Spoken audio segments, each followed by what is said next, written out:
guys, and welcome back to my channel. I haven't uploaded in like 3 years to YouTube, so for everyone that has been following along, thank you. I know kind of my journey on social media, if you've been following me for a while, has kind of been a long journey of me doing different niches, and it's just been kind of chaotic and crazy. So I appreciate you if you have stuck around through all of my many different phases. But today we are going to talk about postpartum and my pregnancy journey.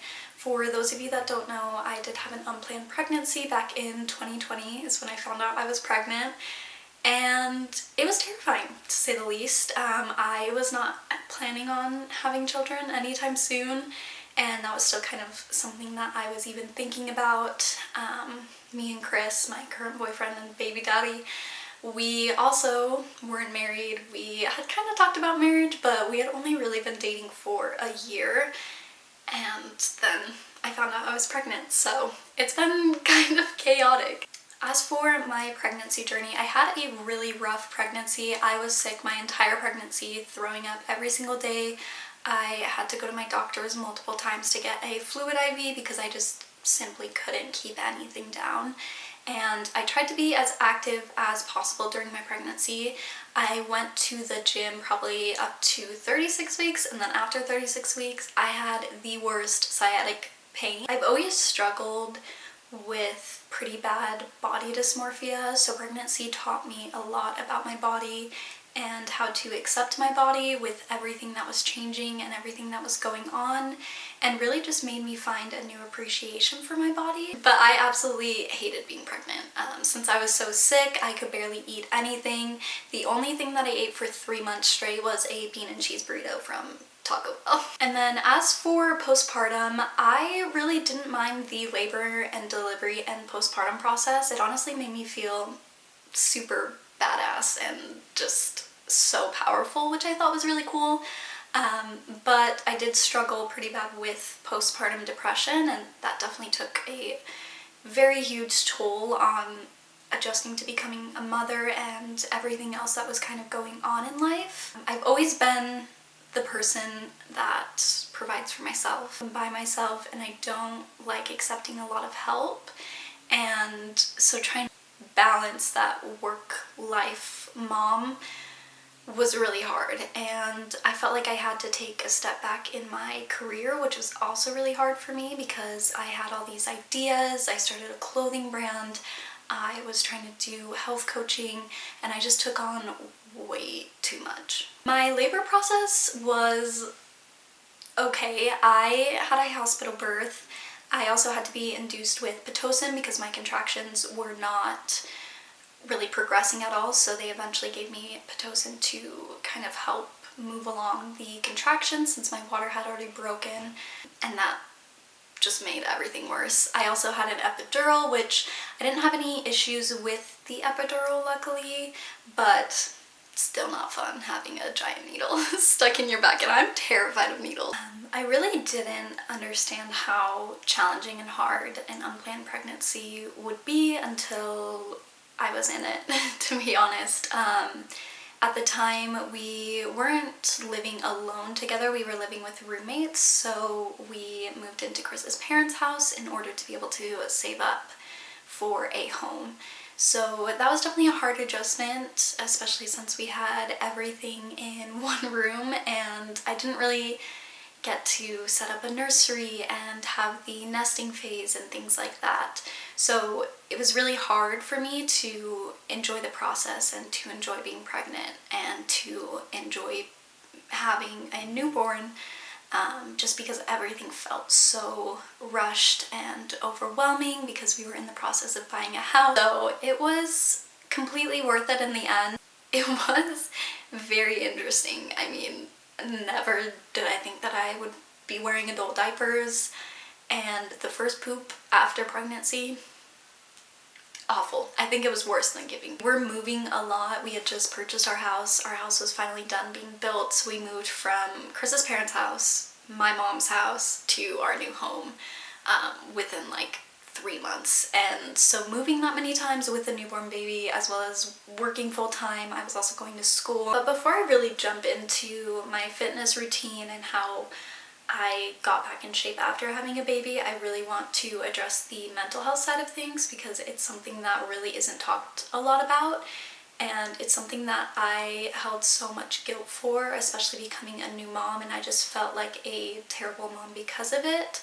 So when Zella was about 6 months old, I started seeing a psychiatrist because I was struggling really bad mentally. I had really bad postpartum depression, postpartum anxiety, postpartum rage, and on top of that, I also got a diagnosis of PTSD, which has carried from my childhood into my adult years. So I had previously been struggling with that without being fully aware of it. And previous to pregnancy, I also have struggled with anxiety and depression. Because of that, I don't really have a lot of memories of when she was a newborn. I have pictures and videos on my phone, and I think that that's one of the hardest things for me, is not having those memories and not being able to go back to those memories. And I don't think anyone really talks about how much trauma, first of all, women go through just in general with hormonal changes and body changes, and just emotionally your brain changes when you become a mom, and you know, your whole entire life changes. And it's really hard to cope with that sometimes, especially when you do have an unplanned pregnancy. And for me, 20 is really young. Maybe to some people that doesn't seem young, but for me that was really young. And I felt like I had to choose between my work life and my mom life, and I couldn't have both. And so that was really hard because I felt really trapped, but then I felt like a terrible mom because I felt so trapped, and because I was still trying to hold on to an old version of myself and my old self. But in order for me to become this new person and move into being a mother and a business owner, I needed to let my old self go. And it's something I'm still working on to this day. It's not easy, and it's not something that is just gonna magically click overnight. But I'm slowly learning to release the old version of myself to welcome in the new version.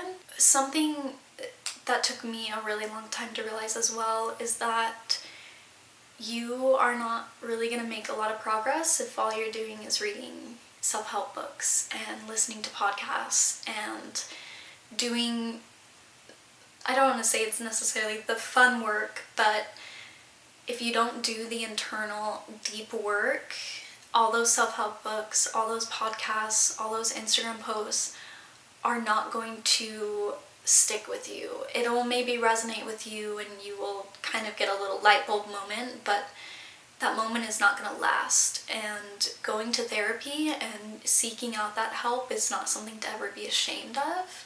And it honestly is really hard, and I'm so proud of anyone who has done the work and is going to therapy, because that's truly what's going to help you step into that new person. And I tried ketamine treatments. This was December of 2021, and they did help initially, but I wasn't going to therapy at the time.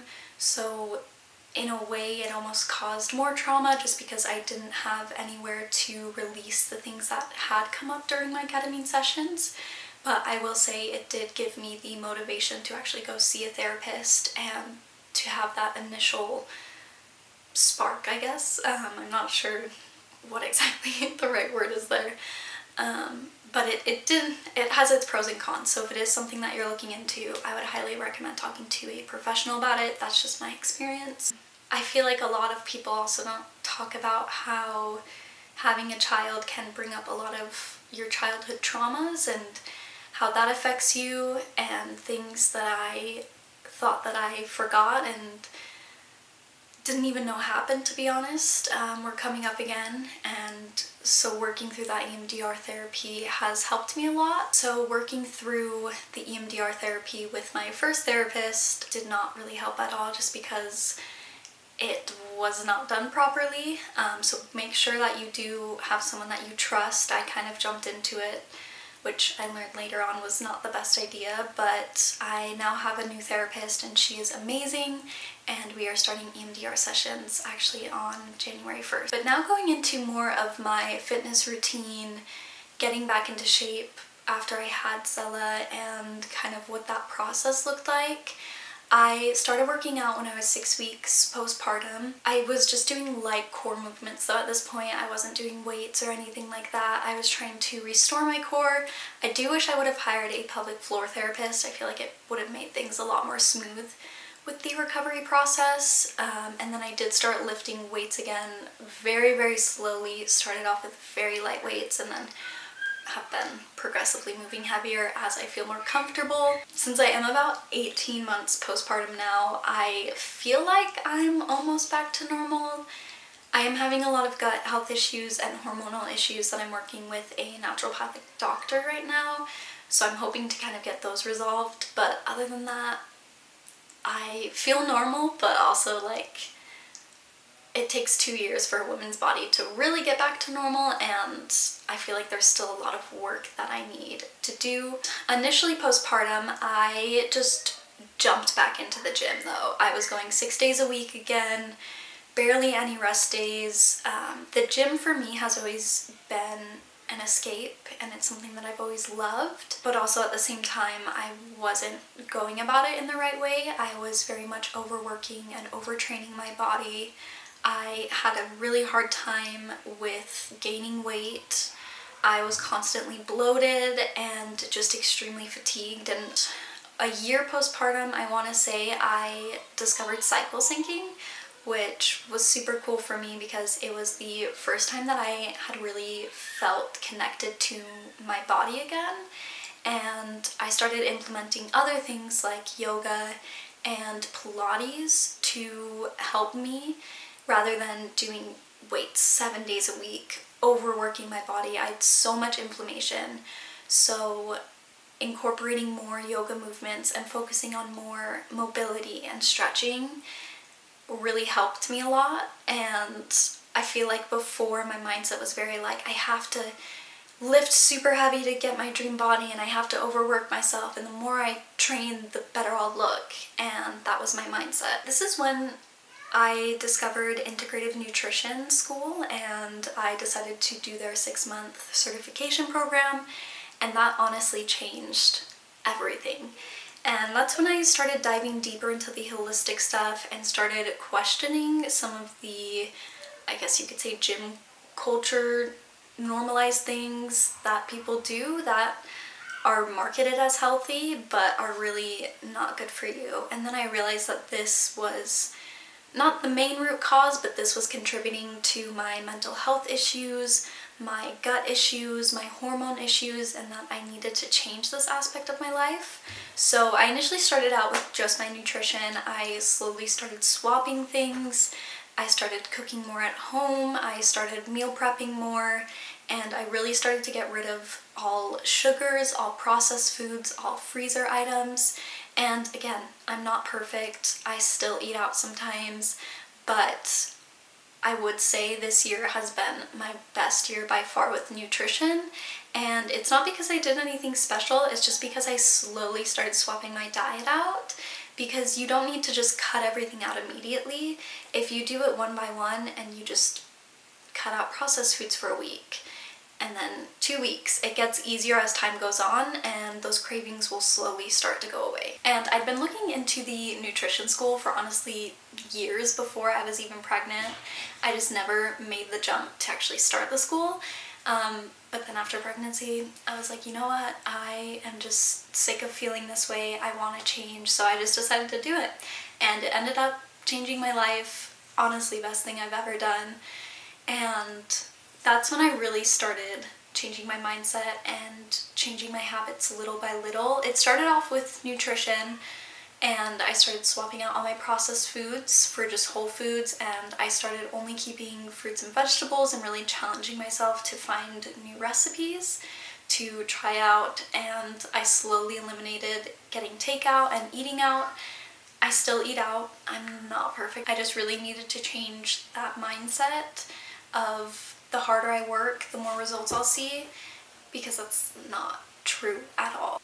But that is why I love cycle syncing, because it really helps you become more connected and in tune with your body's natural intuition. I just finished reading In the Flow by, I feel bad, I think I'm gonna say her name wrong, but Lisa Vitti. It's a really good book. I'll link it down below, but that I would just recommend reading that if you are getting into cycle syncing. That is basically what has helped me a ton in being able to still have my weightlifting sessions and still enjoy going to the gym, but I'm not putting as much pressure on myself to hit specific fitness goals or really trying to overtrain my body anymore. I finally feel like I'm at a good regulated space, especially since I am currently dealing with autoimmune issues. I also struggled with a lot of body dysmorphia and things like that, and pregnancy was definitely really hard because of how much your body changes and your clothes don't fit you the same anymore, and everything just feels weird. Dressing a baby bump, not the easiest thing. But it also helped me really love my body in ways that I didn't know was possible, to be honest, because it made me just appreciate and love it just so much, because it made a whole human. Like, that's so crazy. Like, I don't, mind blown. Just women are insane, and our bodies are so beautiful, and we can literally feed our children because our bodies know exactly what to do. Like, it's just incredible. And so realizing that and then moving more towards the holistic side and the cycle syncing just made me have so much more love for my body, and it made me realize that how I feel on the inside is way more important than what I look like on the outside. So with that being said, I feel like social media is very much a highlight reel of everyone's best moments, and it's so easy to compare yourself to everyone on there, but I think we all need to remember that we're all humans, we all have bad days, and I know that that's so cliche to say, and it's okay if you don't want to share those bad days on social media. I don't think anyone should have to, and I kind of like the fact that it is a highlight reel because everyone's just sharing their life, and I think that's beautiful. But we also need to remember that behind the scenes, you know, everything isn't always what it seems. So there's also this just huge pressure of always being our best selves, and I think it's okay to just want to be at peace with yourself and to accept yourself as you are, and you don't need to be perfect at something to start it. Well, this was basically all of my 2022. It was honestly just a very big year for healing and just a lot of realizations and a lot of letting go of things, which was very much needed.